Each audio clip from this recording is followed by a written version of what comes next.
Total na 62 na kapulisan sa Bicol ang nasampulan sa kasong administratibo. Iniyan pigbiklad ni Attorney Louie Toldanes, ang Assistant Regional Director ka National Police Commission o NAPOLCOM Bicol. Sa nasambit na bilang, 58 an patrolman asin 4 an patroluman. Grave misconduct asin conduct unbecoming a police officer ang may pinakadakol na reklamo.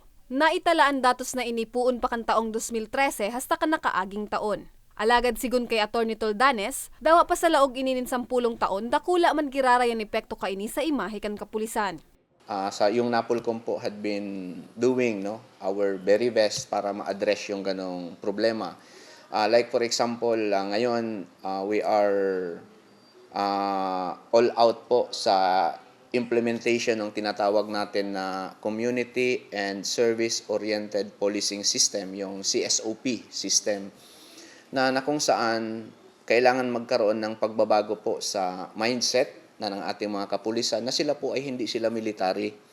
They are civilian in character. Probinsya ni Masbate ang may pinakadakol na nasampulan na pulis na uminabot sa 28. 15 sa Albay, 8 sa Camarines Sur, 6 sa Catanduanes, 3 sa Camarines Norte asin 2 sa probinsya ni Sorsogon. Sa nasambit na bilang, 25 ang napawarang sala, 2 ang na-penalize, mantang 35 naman ang pending pa. And nagkakaroon din ng mga advocacy lectures in the different provinces. And that is our way na para ma-uphold pa rin yung accountability on our kasi yun din naman yung mandato namin to police the police.